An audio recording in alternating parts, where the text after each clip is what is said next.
Welcome to the Star Chamber.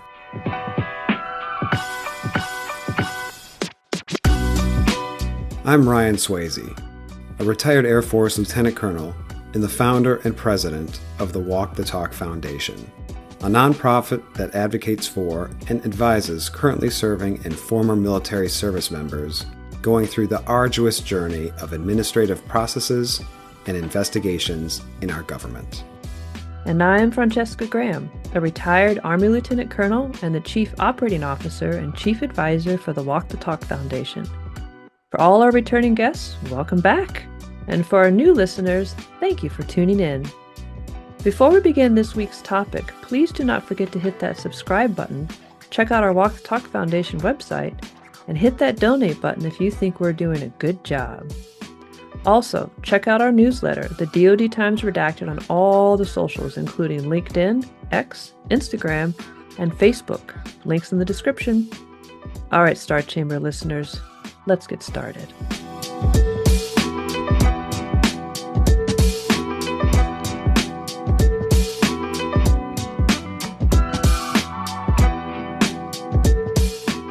I'm going to make a bold statement. You do not have whistleblower protections. Yes, I know, that's not what you've been told. You've been told there are laws and regulations that protect you from reprisal if you report misconduct. That claim is, at best, misleading, and at worst, a lie. Let's get into the details. First, laws do not protect you, people do. Laws are words on a piece of paper. Likewise, laws do not persecute you, people do. Whether good laws or bad laws, they are, in fact, words on a piece of paper. Let's go back to that misleading statement. There are laws that protect you from reprisal if you report misconduct. False. What's actually true? There are laws that say that it is wrong to reprise or retaliate against someone if they report misconduct. In other words, if they become what's known as a whistleblower. That's great. We need laws that say those things. I would argue that there are three things that make a law credible and enforceable. First, there are people that are willing to follow the law, both its substance and its intent. Second, in the event that there are people who are unwilling to follow the law, there must exist an avenue of redress for these people's victims that is outside of the offender's control. Third, that avenue of redress must have the power to exact a punishment against the offender and to make whole the victim. Broadly, we know that there are people in the world who are unwilling to follow the law. More specific to our work with Walk the Talk Foundation, we know that there are people in the federal government who are unwilling to follow the laws and regulations that prohibit reprisal and retaliation against whistleblowers. Again, those who report misconduct. These people are unwilling to follow the law in both the active sense, they are perpetrators of reprisal, what I call the abusers, and in the inactive sense, they are willing to stand silent knowing that reprisal is occurring and knowing that they have the power to stop the reprisal, what I call the eunuchs. In the world of whistleblower reprisal, does there exist an avenue of redress for victims that is outside of an offender's control? In the next mini-episode, I'm going to dive deeper into the separation of powers and what that means for our lonely whistleblowers. But for now, just know that the answer is very unsatisfyingly, it depends. If you are a federal civilian, you are not confined entirely to the executive branch. In most cases, after navigating required administrative processes, you can seek review in the judicial branch, meaning a federal court, not just the system that allegedly wronged you. That matters. It creates the possibility of an avenue of redress that exists outside the offender's immediate control. Not a perfect one, not an easy one, certainly not a cheap one, but an independent one. If you are a member of the Uniformed Services, your path to the judicial branch is largely closed off by Ferris versus United States.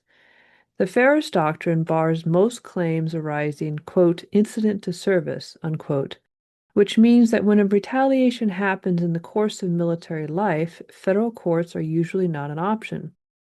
What does that leave? Internal processes, inspector general complaints, command-directed investigations, correction boards, all housed within the same executive branch where the alleged reprisal occurred.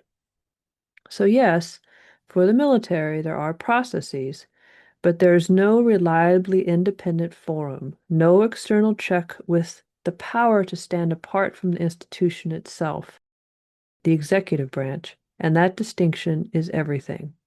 Point 3. The avenue of redress must have the power to exact a punishment against the offender and to make whole the victim, is thus moot for members of the uniformed services.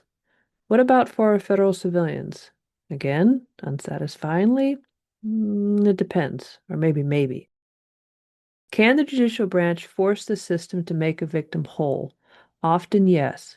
Courts can order the government to pay, to reinstate, or to fix the damage. But can they hold the individual accountable? Not really. The power to discipline who gets reprimanded, demoted, or fired stays with the executive branch. So the court can tell the system to clean up the mess, but it usually cannot touch the person who made it. So let's call this what it is. We don't have a whistleblower protection system. We have a system that says retaliation and reprisal is wrong, while ensuring that, in many cases, the people accused of retaliation and reprisal remain inside the very structure responsible for investigating and addressing it.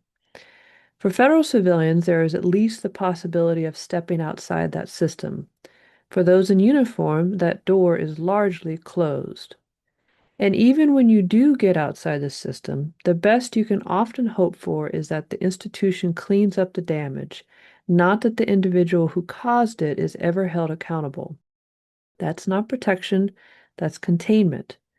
In the next episode, we're going to talk about how we got here and why separation of powers, the very concept meant to prevent abuse, can end up insulating it instead.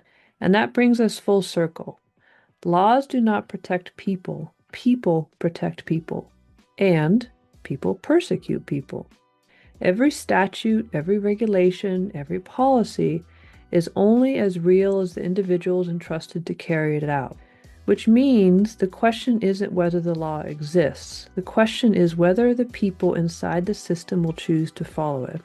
Every day, men and women in uniform and across the federal civilian workforce are making that decision, whether to uphold the law in both letter and spirit, to abuse their authority, or worse, to stand by silently while someone else does. There's a quote often attributed to Albert Einstein that says, "The world is a dangerous place not because of those who do evil, but because of those who look on and do nothing." If whistleblower protections are going to mean anything in practice, they won't be saved by words on paper. They will be saved by, or broken, by the choices people make when it actually matters. Well, that's it for this week's topic. We really appreciate you tuning in. Don't forget to hit that subscribe button if you haven't already, and check out our foundation website at walkthetalkfoundation.org. And feel free to reach out and give us feedback. You can get a hold of us via Facebook, X, Instagram, LinkedIn, and our foundation's website. Details in the description section. Thanks for tuning in, and see you next episode.